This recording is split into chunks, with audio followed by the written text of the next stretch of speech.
오늘은 서기관들의 공격에 대한 예수님의 반응을 한번 생각해 보도록 하겠습니다. 유대인의 최고 종교위원회라고 할 수 있는 산헤드린 공회는 두 개의 양대 종파가 있었습니다. 하나는 율법 중심, 행위 중심의 바리새파 사람들이 있었고, 또 다른 하나는 모세오경 중심, 제사 중심의 사두개인들이 있었습니다.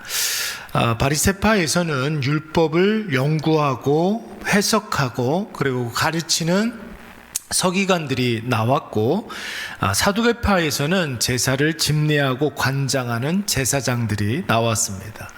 특별히 서기관과 제사장은 유대인의 실제 생활과 굉장히 밀접한 사람들이었는데, 서기관들은 율법을 적용하는 사람들이었기 때문에 백성들과 굉장히 이렇게 밀착되어 있는 사람들이었습니다. 제사장도 마찬가지죠. 백성들이 드리는 제사와 직간접적으로 연관되어 있는 사람들이었습니다. 우리가 묵상하고 있는 마가복음 12장 말씀에서는 유대교 지도자들이 차례대로 예수님께 나와 예수님을 흔드는 질문을 쏟아내기 시작했습니다. 바리새인들은 세금 문제를 가지고, 또 사두개인들은 부활 논쟁을 가지고, 그리고 오늘 서기관들은 율법 문제를 가지고 예수님께 도전해 왔습니다. 여러분, 그때마다 예수님의 반응은 어땠습니까?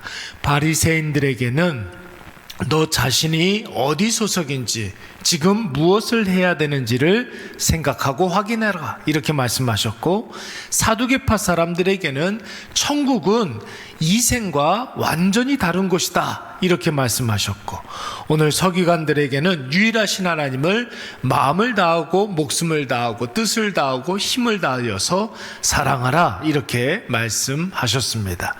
어제도 우리가 잠시 생각을 해보았지만, 여러분, 죄가 거하는 자리는 인간의 마음입니다. 마찬가지로 성령께서 임하시는 곳도 인간의 마음이다, 이렇게 이야기할 수가 있죠. 우리의 마음에 무엇으로 가득 차 있느냐, 이것에 따라서 인생의 목적과 방법이 결정되는 것입니다. 오늘 예수님께서는 겉으로만 보면 마음을 다하고 목숨을 다하고 뜻을 다하고 힘을 다하여 유일하신 하나님을 사랑하라, 이렇게 말씀하셨지만, 사실은 여러분, 이 말씀의 뜻은 마음을 다하고 마음을 다하고 마음을 다하여서 유일하신 하나님을 사랑하라, 이런 뜻이 되는 것입니다. 그러니까 간절한 마음으로 절박한 심령으로 하나님을 사랑하라, 이런 뜻이 되는 것이죠. 여러분, 바로 이것이 믿음입니다. 우리 마음속에 하나님으로 가득 채우는 것, 그래서 모든 상황을 하나님으로 해석하고 하나님으로 풀어가는 것을 우리는 마음을 다하여 하나님을 사랑하는 것, 혹은 하나님을 절박한 심령으로 믿는 것, 이렇게 이야기하는 것입니다. 여러분, 마음을 다해서 하나님을 사랑하는 것과 613개의 율법과 무슨 관계가 있습니까? 어떤 율법의 조항이든 간에 하나님을 간절히 사랑하는 마음에서부터 모든 행위가 결정되어야 한다라는 것입니다. 하나님을 믿는 믿음에서부터 율법을 지키는 그런, 여러분, 율법의 법 조항 정신이 있어야 한다라는 것이죠. 지난 시간에 율법은 꼭 해야만 하는 율법 248개, 절대로 하면 안 되는 율법 365개가 있다고 하지 않았습니까? 여러분, 하나님이 나의 하나님이시기 때문에 하나님 앞에서 해야 할 일들과 하면 안 되는 일들이 결정되는 것입니다. 하나님을 우리가 마음을 다해서 사랑하기 때문에 우리의 앉고 일어섬이 결정되는 것이고, 우리의 모든 언행 심사가 결정되는 것이죠. 그런데 여러분, 중요한 것은 그런 마음 다한 하나님의 사랑이 어떻게 나타나는 것일까요? 이어서 나오는 31절 말씀을 보시면은, 둘째는 이것이니, 이렇게 이야기하면서 이웃사랑을 이야기하고 있지 않습니까? 내 이웃을 내 몸과 같이 사랑하라.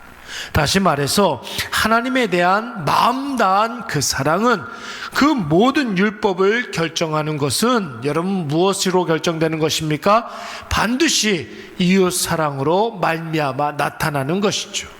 우리는 종종 신앙과 삶을 좀 이원론적으로 분리해서 생각하는 경향이 있습니다. 신앙은 하나의 종교 생활의 범주 안에 가둬두고 일상의 삶의 영역에서는 신앙이 아무런 영향도 미치지 못하도록 할 때가 많이 있죠. 그러나 예수님의 가르침은 오히려 그 정반대입니다. 우리가 하나님을 사랑한다고 하면 그 사랑의 정도는 이웃을 대하는 태도로 나타나는 것입니다. 대적과 원수를 어떻게 우리가 대하느냐에 따라서 우리가 하나님을 얼마나 사랑하는가, 이것이 결정되는 것이죠. 불신 이웃과 불특정 다수를 대하는 태도와 자세가 하나님을 대하는 자세라는 것입니다. 그런데 여러분, 오늘 이 질문을 가지고 온 서기관들은 어떻습니까? 자신들이 율법을 연구하고 율법을 적용하고 가르친다 하여서 그 율법으로 이웃과 백성들을 판단하는 사람들입니다. 누구는 지옥에 가는 사람이고 누구는 천국에 가는 사람이고, 무엇으로 판단하는 것입니까? 그들이 가지고 있는 율법을 가지고 지옥 가는 사람, 천국 가는 사람을 결정했다는 것입니다.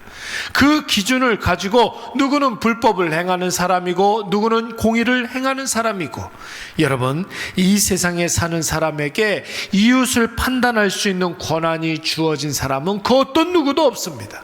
사람은 판단의 대상이 아니라, 여러분, 사람은 수용의 대상이에요. 눈에 보이는 하나님으로 여겨야 하는 것입니다. 이것을 예수님께서는 자신의 삶으로 분명하게 가르쳐 주시지 않았습니까? 하나님은 예수님에게 바라고 원하셨던 것이 무엇이냐면, 인간을 위해서 십자가에서 자기 자신을 내어줌으로 말미암아 하나님을 증명하게 하신 것입니다. 그 십자가 예수 그리스도의 보혈의 피로 말미암아 인간이 짊어진 죄의 모든 굴레를 벗어 던지게 하셨고, 누구든지 십자가 예수 그리스도를 믿으면 하나님 자녀됨의 복을 허락해 주신 것입니다. 그리고 그 십자가로 말미암아 인간으로 하여금 하나님 나라를 소유케 해 주신 줄로 믿습니다. 누구든지 예수 그리스도를 믿기만 하면 그 사람이 키가 작든지 크든지, 피부 색깔이 까맣든지 하얗든지, 배움과 가진 것이 있든지 없든지, 누구든 상관없이 예외 없이 죄사함의 복락, 하나님 자녀됨의 복락, 천국을 소유하는 복락을 누리게 되는 것입니다. 예수님께서는 아버지 되신 하나님을 사랑하셨기 때문에 자신이 주어진 사명을 감당하심으로 말미암아 그 사랑을 모든 이웃과 그리고 인간들을 향하여 나타나셨던 것입니다. 그러므로 사랑하는 여러분, 우리가 하나님을 사랑한다면, 하나님을 믿는다면, 하나님을 향한 우리의 사랑은 반드시 내 이웃의 생명을 살리는 일로 나타나야 될 줄로 믿습니다. 하나님을 사랑하는 것만큼 그 이웃도, 우리의 이웃도 사랑해야 된다는 것이, 나의 믿음은 타인의 생명의 시작점이 되어야 하는 것이고, 나의 신앙이 누군가를 살리는 일에 쓰임받아야 할 줄로 믿습니다. 오늘 이것을 꼭 기억하셔서 하나님 사랑이 이웃 사랑으로 나타나기 위하여서 오늘도 내일도 생명 살리는 일에 우리가 쓰임받으시기를 간절히 축원합니다. 누군가에게 위로가 되는 하루가 되시고 누군가를 격려해 주시는 귀한 하루가 되시기 바랍니다. 그래서 오늘 내가 있는 그곳에서 예수 그리스도의 생명의 십자가가 높이 서는 귀하고 복된 하루가 되시기를 간절히 축원합니다.